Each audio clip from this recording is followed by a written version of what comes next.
Let's consider now the case where the proper or free precession rates, the things that we've defined as AP and BP, are near one of the eigenfrequencies of the system. Remember that our coordinates, C0 and D0, go as the reciprocal of AP minus lambda I, and similarly, the other pair of coordinates mapping to inclination, U0 and V0, evolve as the reciprocal of BP minus gamma I. So if AP is anywhere in the vicinity of lambda I, or BP is anywhere in the vicinity of gamma I, then you will get singularities in these systems, and these are what are known as secular resonances, where we have the condition AP is equal to the time rate of change of the free longitude of periapsis, and BP is equal to the rate of change of the proper or free longitude of the ascending node. The second order expansion in eccentricity and inclination completely decouples eccentricity and the longitude of periapsis from the inclination and the longitude of the ascending node. That was the whole reason for defining these coordinate sets.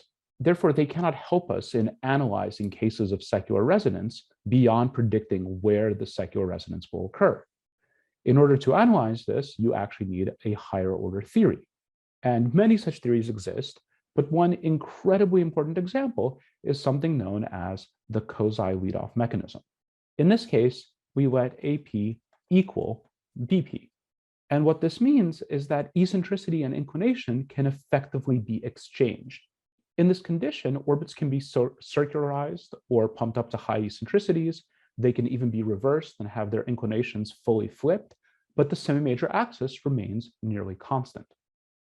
And for a very, very good overview of the Kosai leadoff mechanism, and in particular the eccentric Kosai leadoff mechanism, or EKL, there's this wonderful review paper by Naz from 2016.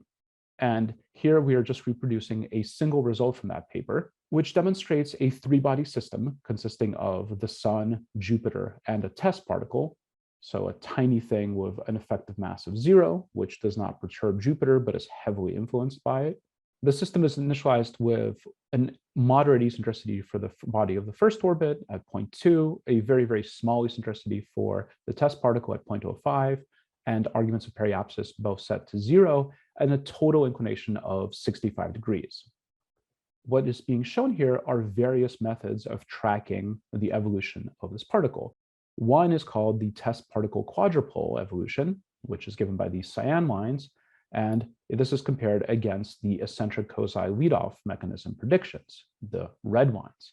And on top of this, there's a numerical integration shown by the blue line. This dashed line here represents the point at which the eccentricity is such that the particle would crash into the sun. And so here, the numerical integration is truncated. You can see that the Kosai leadoff theory actually predicts non-physical results here, but it does a reasonably good job of tracking the evolution of the eccentricity and the inclination up until that point. And the main result is what we've just said. You can exchange eccentricity, here plotted as 1 minus the eccentricity, for inclination.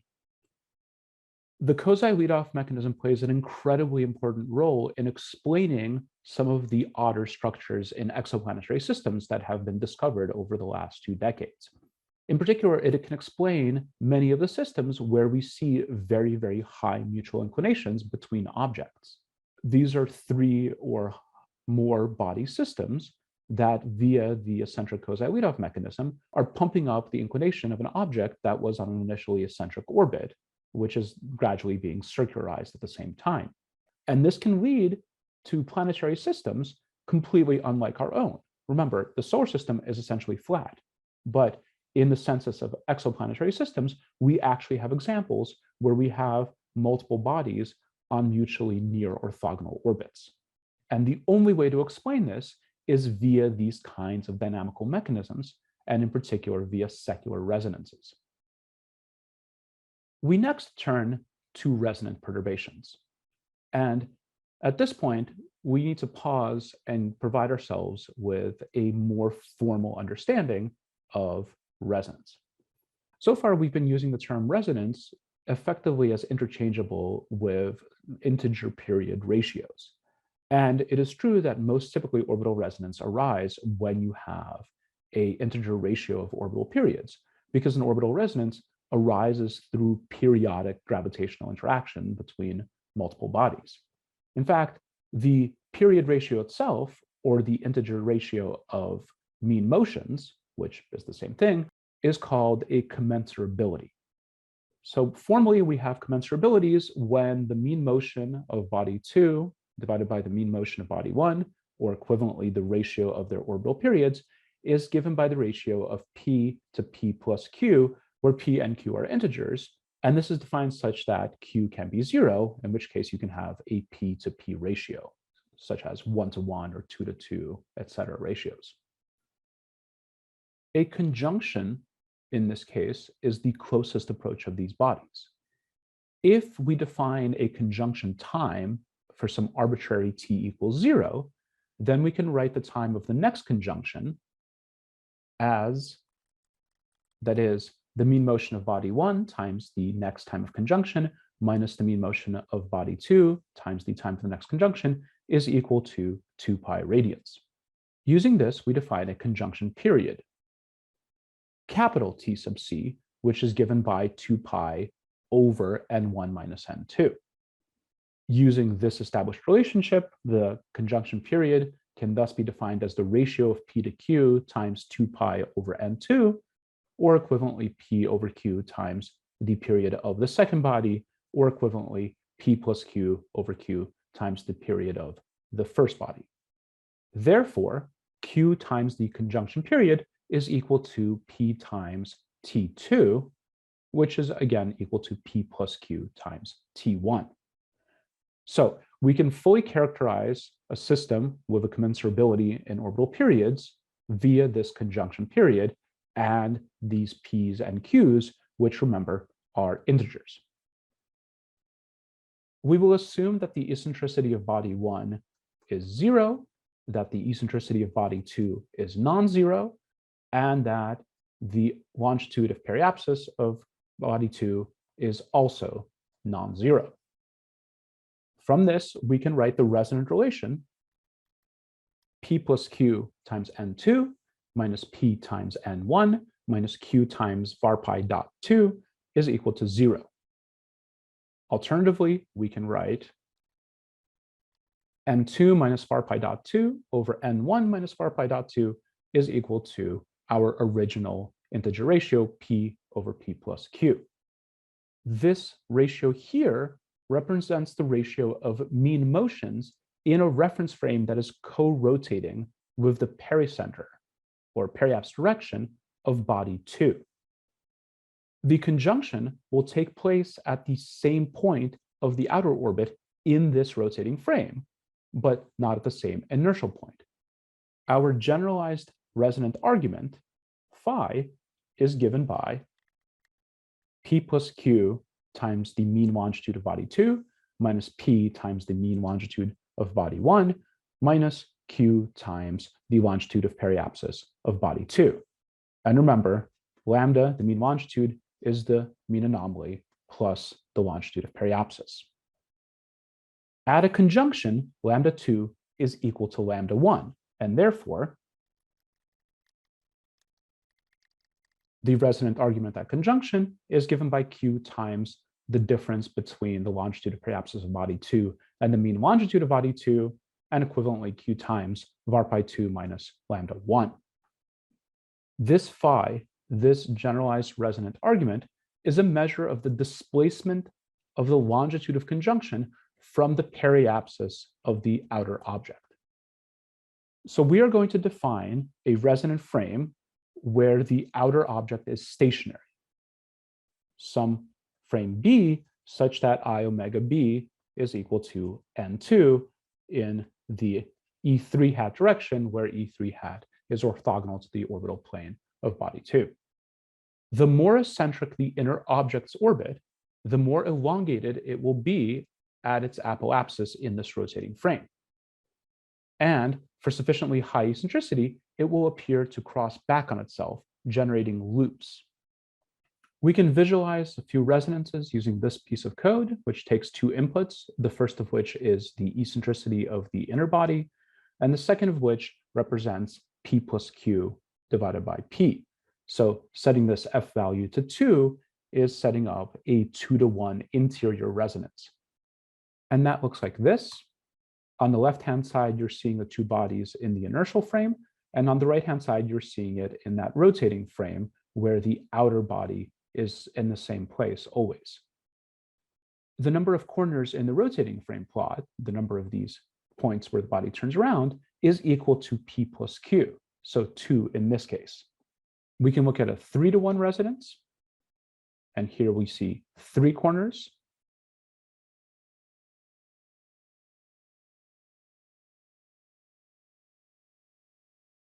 We can look at a 3-to-2 resonance.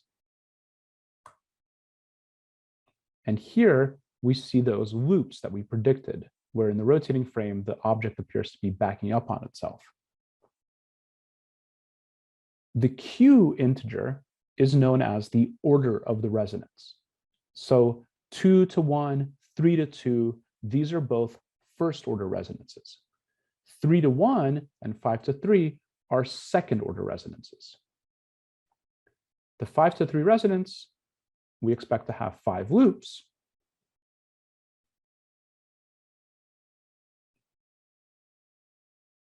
And we are repeating this configuration twice.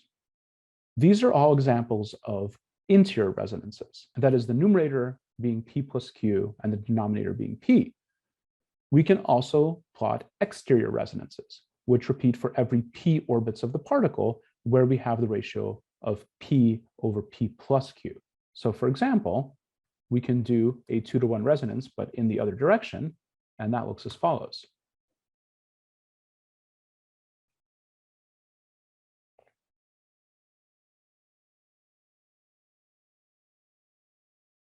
Similarly, we can look at a 1-to-3 resonance.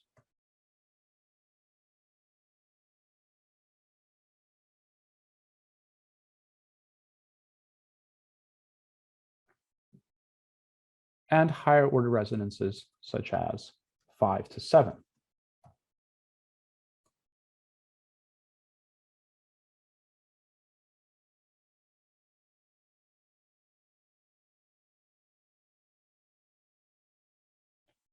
We can explore the physics of a resonant configuration further with this figure adapted from Murray and Dermot.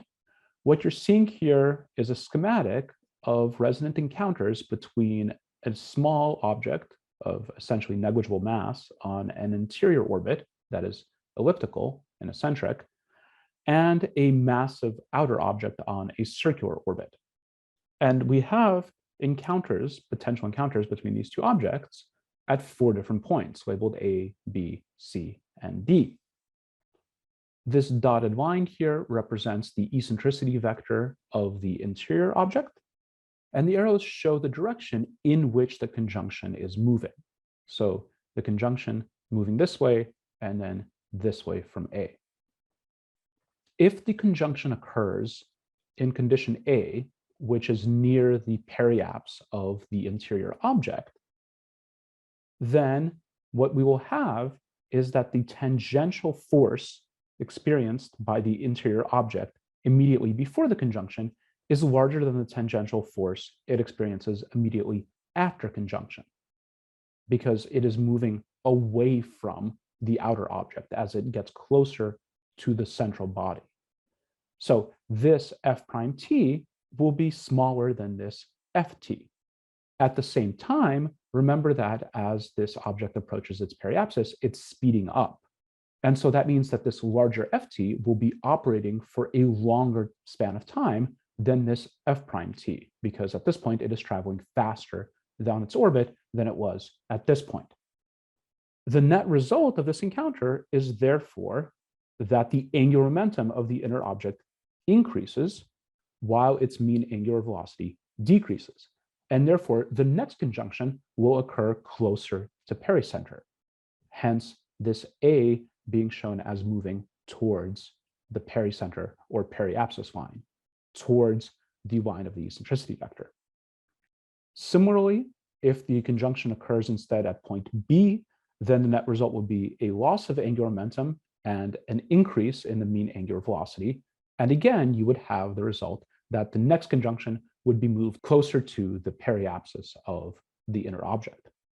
The same is true for encounters at C and encounters at D. And so what we find is that for essentially all symmetric points about this orbit, conjunctions will be pushed towards the periapse of the inner object. And so we can consider this to be sort of a stable equilibrium of this system. However, if a conjunction occurs anywhere near apoapsis, you will get an unstable configuration. Here you will have the strongest gravitational interaction between the two bodies, and that will tend to lead to bad things. We can visualize this further by animating this system. First, we're just going to set up a cartoon system where we're propagating the individual two-body orbits of Jupiter and an asteroid, and then we're going to numerically integrate them and see how good the cartoon actually is. So we load our standard set of solar system data, we set up Jupiter, we set up an asteroid whose period is exactly half of the period of Jupiter. We give that asteroid a fairly extreme eccentricity of 0.6. First, we're going to set this up such that Jupiter, shown here as the red dot, and the asteroid, shown here as the blue dot, are aligned at the asteroid's periapsis. So if we let this run, you will see that even though the asteroid's orbit brings it very close to Jupiter, the resonance of the orbits does not allow that close encounter to occur. Their closest approach, their conjunction, always occurs at the asteroid's periapse location. However, if we rotate that orbit by 180 degrees, we will get the opposite effect, where the conjunction always occurs at their closest approach. And this we expect to be problematic.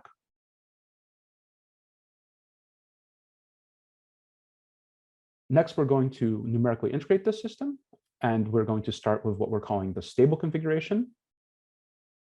We're going to let this run for many orbital periods, and we see some of the effects that we've previously encountered.